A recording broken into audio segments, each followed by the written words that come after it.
สวัสดีครับผมเดียจาก PBD Channel นะครับวันนี้ครับเราอยู่กับเมาส์จาก Corsair ครับ M75 Wireless นะครับซึ่งไม่ใช่เมาส์ใหม่นะครับเป็นเมาส์เก่าแล้วนะครับเพียงแต่ว่าผมยังไม่เคยรีวิวนะครับแล้วก็อยากจะเอามาเล่าเกี่ยวกับเมาส์ตัวนี้ซึ่งมันก็น่าแปลกนะครับผมทำคลิปเมาส์ตัวนี้ในช่วงต้นเดือนมีนาคมนะครับซึ่งมันเป็นช่วงเวลาเดียวกับ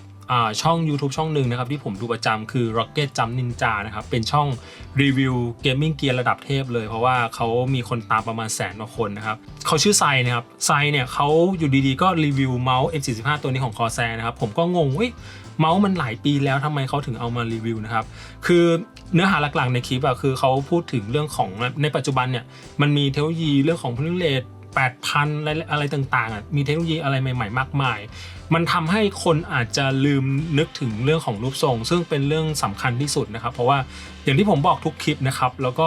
ไซเนี่ยเขาก็เป็นคนบอกเหมือนกันนะครับว่า Shape is King นะครับรูปทรงมีความสำคัญที่สุดต่อการเล่นเกมของเรานะครับไม่ว่าเทคโนโลยีมันจะใหม่แค่ไหนนะครับแต่ถ้าเกิดเราจับไม่ถนัดเราก็เล่นไม่ดีเหมือนกันนะครับซึ่งผมค่อนข้างแปลกใจเหมือนกันนะครับที่ไซเขารีวิวเมาส์ตัวนี้นะครับซึ่งเขาเน้นเรื่องของรูปทรงนะครับเมาส์ตัวนี้มันมีรูปทรงที่ไม่เหมือนเมาส์ตัวไหนนะครับมันมีความเป็นยูนิคมากๆมีความเป็นเอกลักษณ์มากๆนะครับแล้วก็เป็นรูปทรงที่ผมอยากจะให้เพื่อนๆลองเหมือนกันคลิปวันนี้ผมจะเล่าให้ฟังเกี่ยวกับความสามารถของเจ้า M75 ตัวนี้นะครับขอเชิญพบกับรีวิว Corsair M75 Wireless ครับ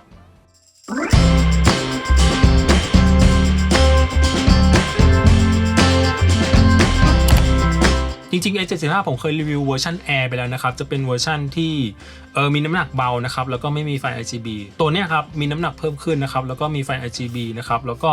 ความสามารถอะไรต่างๆผมคิดว่าคล้ายๆกับเวอร์ชัน Air นั่นแหละเพียงแต่ว่าขอมารีวิวอีกรอบแล้วกันสำหรับคนที่ยังไม่เคยดูตัวเวอร์ชันเก่านะครับก็มาดูเวอร์ชันนี้นะครับแล้วก็มาดูว่ารูปทรงตัวนี้มันเหมือนตัวไหนในตลาดบ้างครับสำหรับของในกล่องนะครับมีความเบสิกมากนะครับก็จะมีเมาส์1ตัวนะครับซึ่งเขาจะมีอยู่3สีนะครับในปัจจุบันที่มีขายในไทยก็คือจะมีสีดำสีขาวแล้วก็จะมีสีพิเศษที่เรียกว่าเป็นสี Call of Duty แล้วกันนะครับจะมีลวดลายของ Call of Duty ครับตัวนึงก็จะมีราคาที่สูงกว่าใครเพื่อนครับต่อมาเป็นสายเคเบิลครับสาย Paracord หัวเป็น A2C ครับแล้วก็ตัวนี้ครับตัวสำคัญเลยซึ่งเป็นตัวรับนะครับสังเกตนะครับจะมีตัวรับตัวนี้แค่ตัวเดียวไม่ได้มีตัวดองเกิลต่อขยายสัญญาณนะครับซึ่งทาง Corsair เนี่ยเขาให้ชื่อเทคโนโลยีนี้ว่า Slipstream นะครับจะมีการส่งสัญญาณที่รวดเร็วว่องไวโดยที่ไม่ต้องใช้ดองเกิลนะครับแต่ส่วนตัวผมนะผมคิดว่าก็ควรจะต่อดองเกิลเหมือนกันนะถ้าเกิดเพื่อนๆมีนะถ้าเกิดเพื่อนๆมีเพื่อนๆสามารถหาตัวดองเกิลจากเมาส์ตัวอื่นมาเสียบได้เหมือนกันนะครับสามารถใช้งานได้เหมือนกันซึ่งเอาจริงๆนะสิ่งนี้ Corsair ควรจะให้มานะเพื่อความชัวร์เพื่อความแน่นอนในการเชื่อมต่อนะครับแต่ตอนที่ผมเทสผมเสียบแค่ตัวเล็กๆตัวนี้ตัวเดียวนะครับก็รู้สึกตัวเมาส์ไม่ได้หลอนหรือว่าไม่ได้มีสัญญาณรบกวนอะไรนะเพียงแต่ว่าเพื่อความชัวร์แล้วกันซึ่งของในกล่องก็มีประมาณนี้ครับสำหรับน้ำหนักครับเวอร์ชันนี้หนักอยู่ที่ประมาณ88 กรัมซึ่งในปี 2025 แล้วกันนะถือว่าเป็นเมาส์ที่หนักพอสมควรครับอย่างที่บอกไปตอนต้นคลิปนะครับเมาส์ตัวนี้มีจุดเด่นคือเรื่องของรูปทรงนะครับเขาเป็นรูปทรงที่มันไม่มีการไปโคลนตัวไหนนะครับซึ่งทาง Corsair เขามีการคิดค้นพัฒนารูปทรงนี้มาเอาจริงๆนะมันก็เป็นรูปทรงที่ผมอธิบายไม่ได้เหมือนกันว่ามันเป็นทรงอะไรเพียงแต่รู้ว่ามันเป็นเมาส์ทรงสมมาตรแล้วก็ด้านหน้ามีความแคบมีความผอมมากนะครับแล้วก็ตัวเมาส์นะครับมันสังเกตเลยถ้ามองจากพื้นด้านล่างนะครับข้างบนแคบนะครับแล้วก็ด้านล่างจะมีความบานออกหน่อยๆนะครับส่วนบริเวณจับด้านข้างตัวเมาส์จะมีความเรียบๆไม่ได้มีความเว้าอะไรนะครับจะมีความบานออกหน่อยๆซึ่งรูปทรงประมาณเนี่ยผมรู้สึกว่าเป็นรูปทรงที่ไม่เหมือนเมาส์ตัวไหนในตลาดเลยนะครับเป็นรูปทรงใหม่ที่ทาง Corsair เขาได้คิดค้นมาส่วนไซส์ตัวเมาส์ครับผมรู้สึกว่าเป็นเมาส์ที่มีขนาดใหญ่เหมือนกันถ้าแนะนำมือนะครับขนาดกลางเป็นขนาดใหญ่นะครับคนมือขนาดเล็กมาจับเมาส์ตัวนี้ผมคิดว่ามันใหญ่เกินไปหน่อยนะครับเพราะว่าตัวเมาส์มันมีความยาวไม่พอนะครับมันมีความสูงอีกนะครับมีความสูงเหมือนกันมีความอ้วนเหมือนกันนะครับผมคิดว่าคนที่มือใหญ่เหมาะกับเมาส์ตัวนี้มากทั้งแบบปาล์มกริปนะครับปาล์มกริปเนี่ยคนมือใหญ่นี่เต็มมือมากนะครับคอกริปอย่างที่ผมใช้อยู่ก็ถือว่าโอเคนะครับตัวเมาส์มีความยาวหรือแม้แต่ฟิงเกอร์ทิปผมก็คิดว่าก็เหมาะนะครับพูดง่ายๆเมาส์ตัวนี้มันค่อนข้างเหมาะกับการจับได้หลากหลายรูปทรงแล้วกันเพียงแต่ว่ามือของเพื่อนๆควรจะใหญ่นิดนึงเรื่องงานออกแบบผมคิดว่าเมาส์ตัวนี้เป็นเมาส์ที่ค่อนข้างเท่เหมือนกันเรื่องของการวางไฟ RGB นะครับ สังเกตมันจะมีความสโลปลงนะครับจะมีความเท่มองมุมด้านบนสังเกตเลยดูจะเป็นมองที่เท่มากนะครับการจัดวางตำแหน่งของปุ่ม backward forward นะครับจะอยู่ในทิศทางเฉียงขึ้นนะครับเวลาวางนิ้วไปค่อนข้างกดง่ายเหมือนกันแล้วก็ตัวปุ่ม backward forward มีความเขาเรียกอะไรแบนมากมีความแบนแล้วก็มีความลีนมากๆจุดเนี้ยครับผมมองเป็นทั้งข้อดีแล้วก็ข้อเสียข้อดีคือมันมีความแนบครับมันจะไม่รบกวนการวางนิ้วของเราข้อเสียคือมันอาจจะกดยากนิดนึงเพราะว่ามันมีความแบนเนี่ยแหละแล้วก็ด้านหน้าของตัวเมาส์ครับจะมีความสโลปลงนะครับมีความต่ำนะครับก็ถือว่าเป็นรูปทรงที่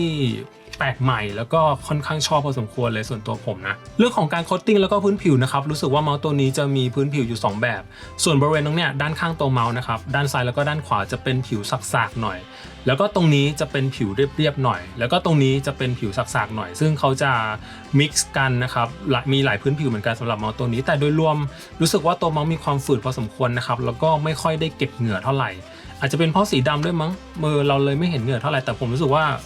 เรื่องการโคตติ้งถือว่าผ่านนะครับทำได้ดีเลยอย่างที่บอกครับเป็นเมาส์ที่มีรูปทรงแปลกเหมือนกันผมก็เลยขอเปรียบเทียบกับเมาส์ยอดฮิตและกันตัวแรกขอเลือกเป็น Viper VT Pro สังเกตนะครับภาพจาก HelloShape.com นะครับเจ้า M75 เนี่ยจะมีความสูงกว่านิดนึงนะครับแล้วก็จะมีส่วนท้ายที่มีความนูนกว่า Viper คือ Viper อ่ะมันจะเป็นเมาส์ที่ออกแนวแบนๆหน่อยนะครับแล้วก็ส่วนท้ายจะมีความลาดๆหน่อยM75 สูงกว่านะครับแล้วก็ด้านหน้านะครับ M75 จะมีความแคบมากกว่า Viper นะครับแต่โดยรวมนะครับรู้สึกว่าเป็นเมาส์ไซส์ใหญ่เหมือนกันเป็นเมาส์ยาวเหมือนกันแล้วก็เป็นเมาส์ที่อาจจะไม่ได้สูงมากเหมือนกันตัวต่อไปขอเปรียบเทียบกับเมาส์ยอดฮิตอีกตัวคือ G Pro X Superlight 2นะครับอันนี้เป็นเวอร์ชัน2สังเกตลายเส้นมุมด้านข้างของตัวเมาส์นะครับเมาส์2ตัวนี้ไม่ค่อยเหมือนกันเท่าไหร่เพียงแต่ว่ามันเป็นเมาส์ไซส์ใหญ่เหมือนกันแหละนะครับยาว128กับ125ถือว่าเป็นเมาส์ไซส์ใหญ่เหมือนกันเพียงแต่ว่าองศาต่างๆจุดสูงสุดของตัวเมาส์ก็ต่างกันนะครับด้านท้ายก็ต่างกันนะครับ Superlight 2จะมีความชนอุ้งมือมากกว่านะครับแล้วก็ M75 จะมีความสูงของจุดคลิกมากกว่านิดๆนะครับเซนเซอร์ครับตัวนี้เขาใช้เป็นชื่อว่า Corsair Marksman นะครับเป็น Optical Sensor ถ้าเกิดเปรียบเทียบเป็นเวอร์ชันของ PixArt นะก็จะอยู่ที่3395นะครับเพราะว่ามี DPI สูงสุดอยู่ที่ประมาณ 26,000 นะครับแล้วก็ IPS อยู่ที่650นะครับตัวนี้รองรับ Polling Rate สูงสุดที่ 1,000 นะครับแล้วก็ด้านใต้ตัวเมาส์ครับตรงนี้จะเป็นปุ่มเปิดปิดนะครับแล้วก็ปุ่มเลือกโหมดการเชื่อมต่อซึ่งวิธีเปิดปิดตัวเมาส์ให้กดค้างนะครับซึ่งจุดนี้ผมก็ไม่ค่อยชอบเท่าไหร่แล้วก็ตรงนี้เป็นปุ่มปรับเปลี่ยน DPI นะครับแล้วก็ตรงนี้เป็นที่เก็บตัวรับนะครับไว้สำหรับเล่นนอกบ้านแน่นอนเมาส์ตัวนี้สามารถเชื่อมต่อได้3โหมดก็คือเสียบสายไร้สาย 2.4 แล้วก็สามารถใช้บลูทูธได้ด้วยนะครับเนื่องจากตัวนี้เป็นเวอร์ชัน RGB นะครับตรงนี้จะเป็นลายเส้นไฟ RGB นะครับรวมถึงตรงนี้ด้วยนะครับจะมีไฟ RGB ซึ่งสามารถปรับได้ในซอฟต์แวร์ iQ ของ Corsair นะครับอีกหนึ่งเทคโนโลยีสำคัญนะครับซึ่งขึ้นชื่อมากเลยของแบรนด์ Corsair คือเรื่องของสวิตช์นะครับอันนี้เขามีชื่อเทคโนโลยีว่า Quick Style นะครับคือมันจะมีช่องว่างเป็นศูนย์เลยนะครับระหว่างจุดคลิกนะครับกับตัวสวิตช์นะครับซึ่งมันจะทำให้การออกคำสั่งของเราไวมากเพื่อนๆลองดูนะตอนนี้ผมกำลังกดนิ้วลงไปเบาๆสังเกตว่าส่วนของสวิตช์มันดูแทบจะไม่ขยับเลยคือมันมีการส่งสัญญาณมีการทำงานเชิงเมคานิกที่ไวมากๆนะครับพูดง่ายๆเมาส์ตัวนี้สามารถสแปมได้รัวสแปมได้ไวมากๆการสั่งงานจะไวมากๆเพราะว่าระยะตรงนี้มันสั้นนะครับแล้วก็แบรนด์สวิตช์นะครับจากที่ผมค้นคว้ามาเหมือนเขาจะใช้ของ TTC นะครับตัวนี้รองรับการคลิกที่100ล้านครั้งนะครับแล้วก็ฟีลลิ่งการคลิกผมรู้สึกว่ามีความคล้ายๆกับ Hono Boucher Pink Dot มันจะมีความ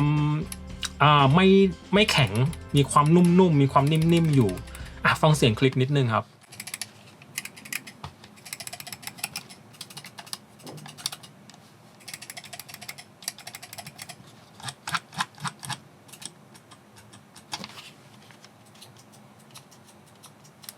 โดยรวมเป็นสวิตช์ที่นุ่มนิ่มนะครับกดสนุกอันนี้กดดีมากชอบมากสวิตช์ตัวนี้แล้วที่สำคัญนะครับ Quick Style ครับสแปมได้รัวมากๆนะครับแบตก้อนนี้ผมถือว่าค่อนข้างก้อนใหญ่เหมือนกันนะครับเพราะว่าสามารถใช้ได้ประมาณ105ชั่วโมงเลยนะครับแน่นอนแบตใหญ่ก็จะทำให้น้ำหนักเมาส์เพิ่มขึ้นนะครับเพื่อนๆครับอีกเรื่องหนึ่งของแบรนด์ Corsair คือเขาใช้ซอฟต์แวร์ที่ชื่อว่า iQ นะครับ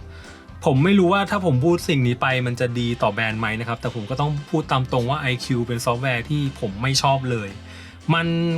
บางอย่างมันเกินความจำเป็นของเราแล้วก็มาทำให้ใช้งานเมาส์ตัวนี้ค่อนข้างยากเหมือนกัน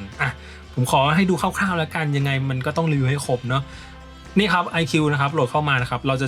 จะเจอกับพวกค่าอะไรต่างๆนะครับค่าองศาการ์ดจอค่าแบบ อะไรต่างๆที่เราไม่จำเป็นต้องรู้อ่ะนั่นแหละกดเข้ามานะครับก็จะเจอกับหน้านี้นะครับซึ่งเนี่ยถ้าเกิดคนที่ไม่เคยใช้งานพวกซอฟต์แวร์การตั้งค่าเมาส์มาก่อนงงแน่ๆนะครับว่าเราจะเริ่มจากตรงไหนก่อนเอาจริงๆผมใช้งานเมาส์มาเกือบ100ตัวแล้วผมก็ยังงงเหมือนกันว่ามันต้องปรับอะไรยังไงนะครับตรงนี้ก็ปรับแยกนะครับเป็นการปรับตัวรับแยกนะครับอันนี้เป็นการปรับฟังก์ชันเมาส์ต่างๆปรับเอฟเฟกต์ไฟนะครับกดตรงนี้เนี่ยครับจะมีเอฟเฟกต์ไฟให้เลือกนะครับ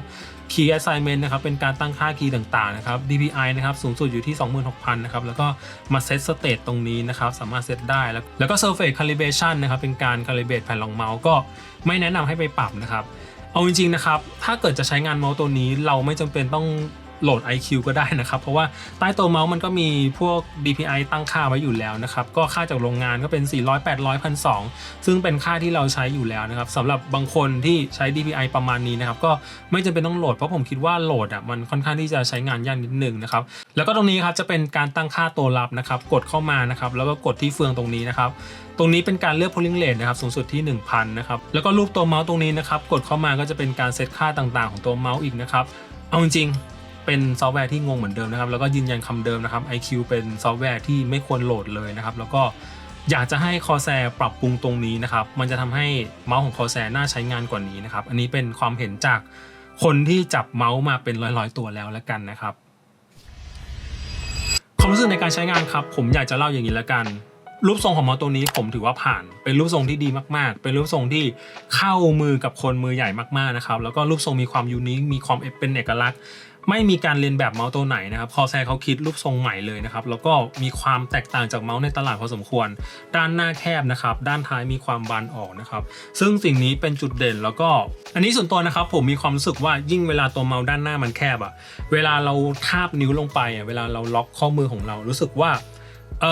ยิ่งเมาส์แคบเท่าไหร่เราจะยิ่งเล็งได้ง่ายขึ้นเท่านั้นเราจะควบคุมเมาส์ได้ง่ายขึ้นเท่านั้นเวลาจะ